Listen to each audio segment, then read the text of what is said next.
तो देखो आज अपन देखेंगे capacitance of three phase line with unsymmetrical spacing और ट्रांसपोज्ड लाइन मतलब हर कंडक्टर हर फेस पे पोजीशन अटेन करेगा एक बार, है ना। जैसे मतलब इसका कहने का मतलब सिंपल सा ये होता है, जैसे कंडक्टर ए अभी इस पोजीशन पे होगा ना, तो वो यहाँ पे भी कंसिडर करके अपन को कैलकुलेट करना पड़ेगा और यहाँ पे भी कंसिडर करके कैलकुलेट करना पड़ेगा। पिछले वीडियो में मैंने आपको बता दिया था symmetrical three phase line with symmetrical spacing, उसमें फेजर डायग्राम वगैरह बता दिए थे आपको। तो मैं यहाँ पे डायरेक्ट कैलकुलेशन शुरू करता हूँ। उससे पहले भी जो वीडियो था उसमें इसकी थ्योरी बताती थी कैपेसिटेंस बिटवीन लाइन की।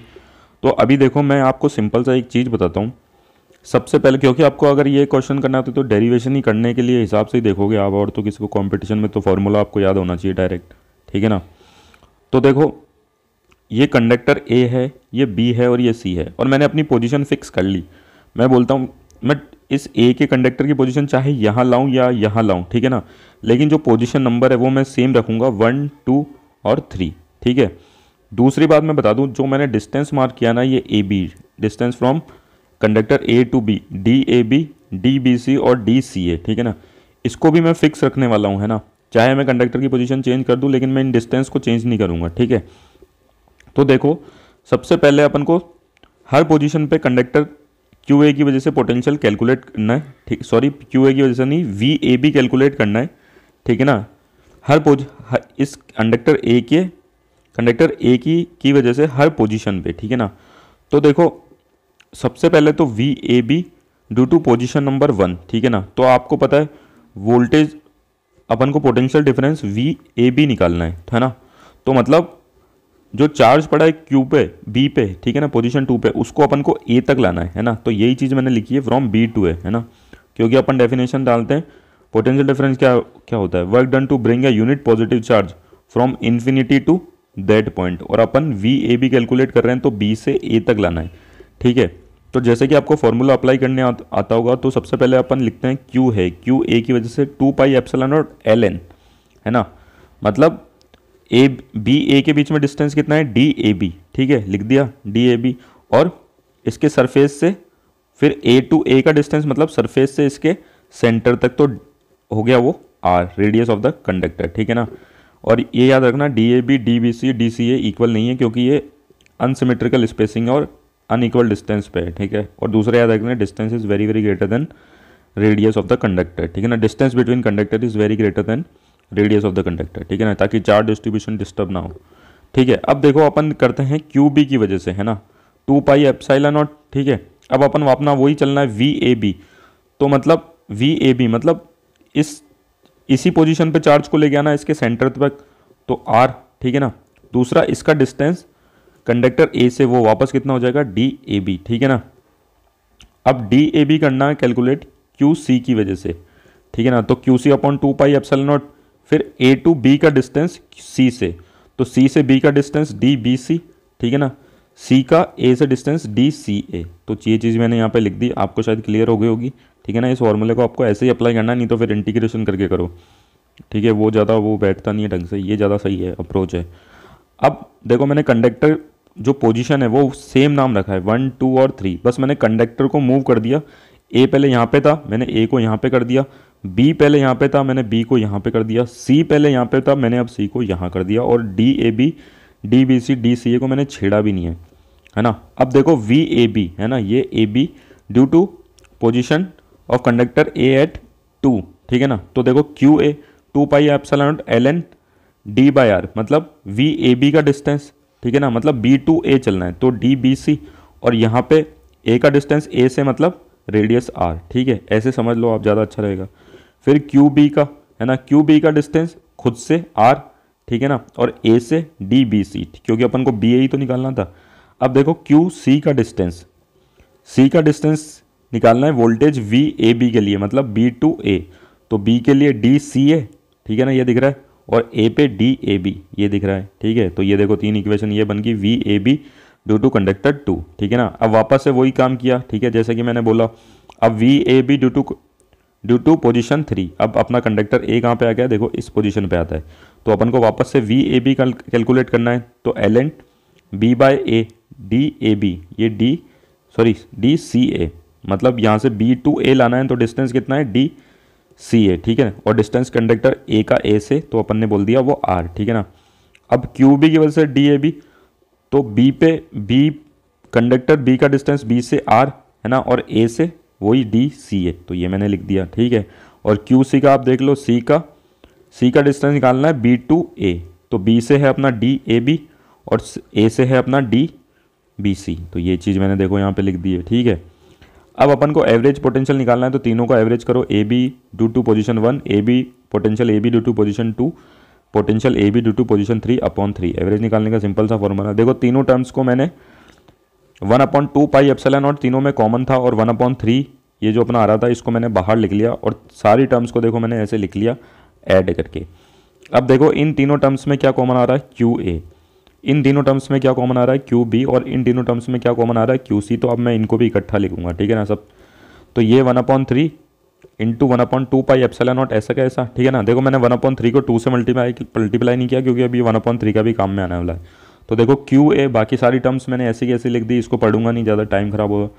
क्यू बी कॉमन लेके बाकी सारी टर्म ऐसी की ऐसी लिख दी, क्यू सी कॉमन लिख के सारी की सारी टर्म लॉग में ऐड कर दी। अब आपको पता है log A plus log B plus log C क्या होगा, log A into B into C. मतलब देखो हर जगह लॉग क्या है, प्लस में, तो ये क्या होगा, ये वाला लॉग की ये वाली टर्म इंटू ये वाली टर्म इंटू ये वाली टर्म। तो इसी चीज़ को मैंने देखो लिख दिया, ये चीज़ ऐसी की ऐसी Q A into L N, तीनों चीज़ों को मल्टीप्लाई करके, और तीनों चीज़ों में नीचे यहाँ पे क्या था आर, तो कितना हो गया आर क्यूब। जैसे इस वाली टर्म में कितना हो जाएगा आर क्यूब, तो ऐसे करके मैंने ये लिख दिया। और जो तीसरी टर्म बनी थी उसमें डी जो सेम टर्म्स आ गई, ठीक है ना, तो ये तीनों चीज़ें कैंसिल हो जाएगी आपस में, ठीक है। बनेगा ln1 जिसकी वैल्यू होती है 0, तो ये वाली टर्म हो जाएगी गायब, ठीक है ना।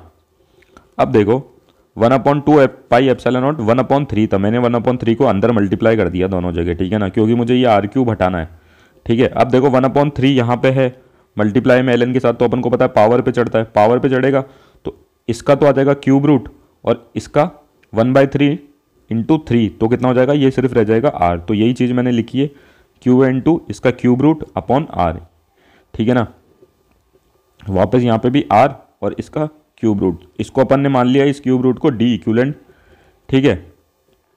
और इस चीज़ को अपन ने अब ऐसा कैसा अच्छी तरह से लिख दिया डी इक्विवेलेंट करके, ताकि छोटी टर्म हो गई।